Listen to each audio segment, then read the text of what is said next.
Welcome to the Writer Reads, Mack and Me, an Odyssey. Book 1, Mack and Me Origins. Chapter 3, Cohort from Hell.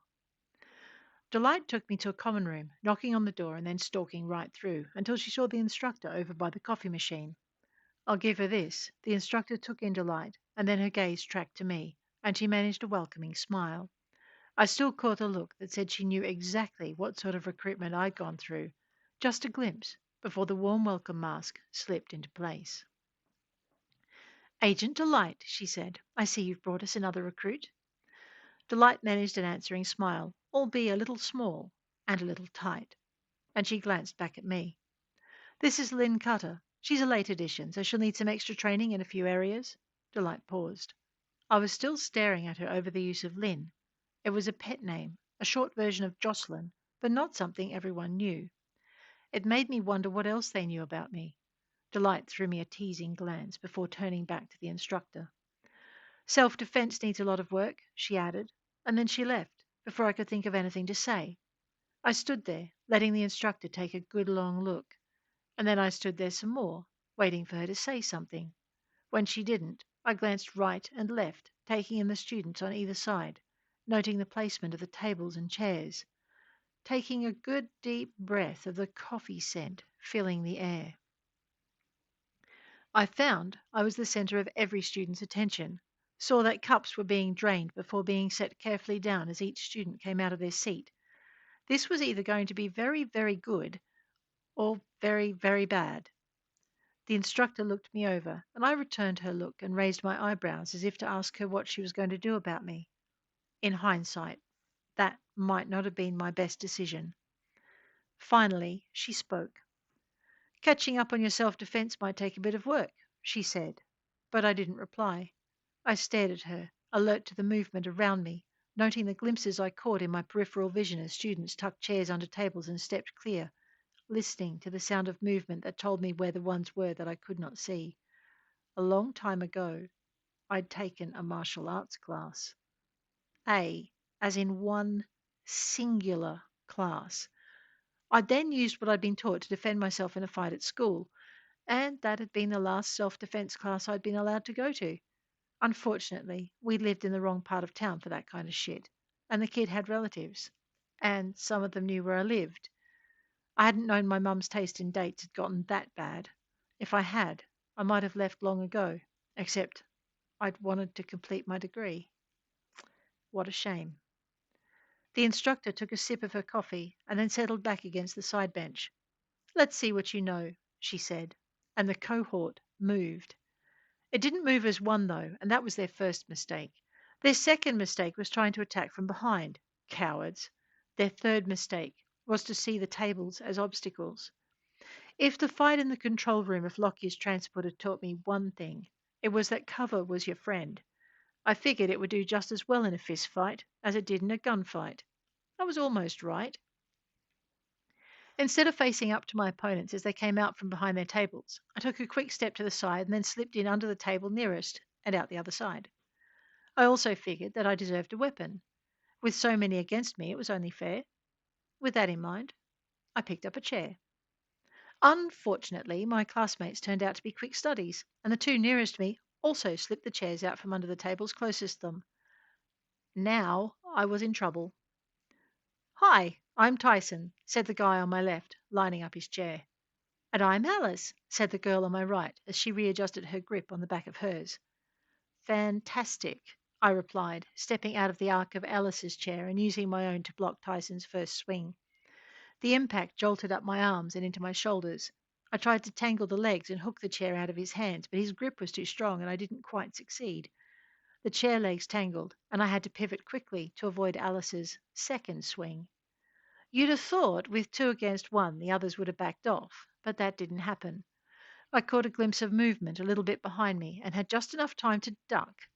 That would have worked a whole lot better if my new opponent hadn't been trying to land on me in the first place.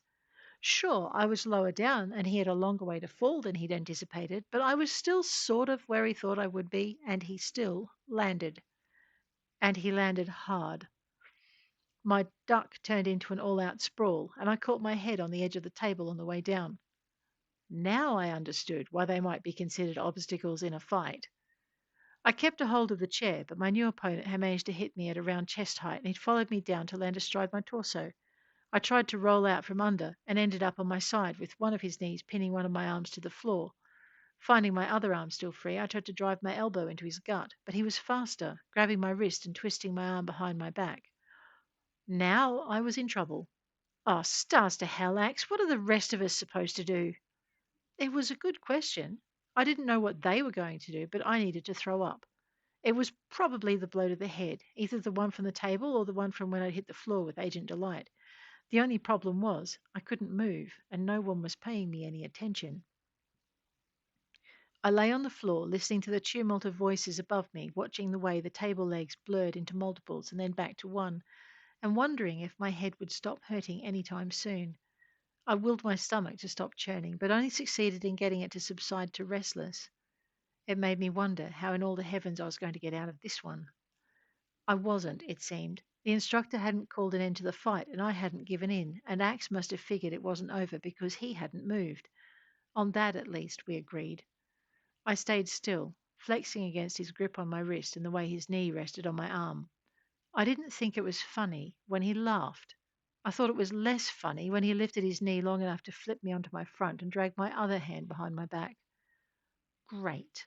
Just great. I rested my forehead on the floor and sighed. I figured they'd get to whatever was next when they were ready. A chair, huh? The instructor said, and I realized she'd come closer. I managed an uh-huh in response. Where'd you learn that trick? No idea, I mumbled. Just seemed too good a chance to waste. That brought a laugh from the rest of the cohort, but I noticed Axe hadn't let go of my wrists, and he hadn't gotten off my back either. The instructor must have noticed as well. Good job, Axe, she said. And you too, Tyson and Alice. From now on, she's your responsibility.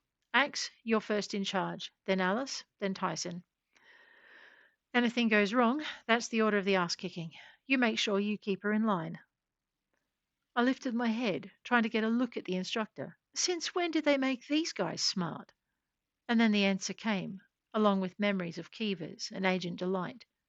Right, since this was Odyssey and I'd been recruited and repossessed. I lowered my head back to the floor and couldn't suppress a groan. Great. Just great. This fight is over, the instructor added. You can let her up. I heard a general shuffling of feet and chairs scraping back as my cohort colleagues returned to whatever they'd been doing when I'd arrived. Everyone, except, of course, the three stooges who'd been set to guard me. Axe didn't shift, and I could sense the other two hovering nearby. I waited, and finally the message got through. I wasn't going anywhere. Axe sighed and then let go of my arms and lifted off my back. You can get up now, he said, and I moved to get my hands under me before slowly getting to my feet. First thing I did was turn around. Axe, huh? I wondered how much trouble I'd get into when I punched him. Second thing I did was take 2 steps back until I fetched up against the table I'd dived under at the start of the fight. He was taller than me, and, well, there was a lot of him, and I just couldn't help myself. They sure do stack it high where you come from, don't they? As a greeting, I might have done better just saying hi. Seems Axe came from the same sort of neighborhood as the one I just left, except he used an open-handed slap instead of a fist. I know because I watched him open his hand just before it connected with the side of my head, and then it knocked me sideways, and I stumbled before dropping back to my knees. And I threw up, which had been coming for a while. I'd just been hoping to avoid doing it in the dining hall.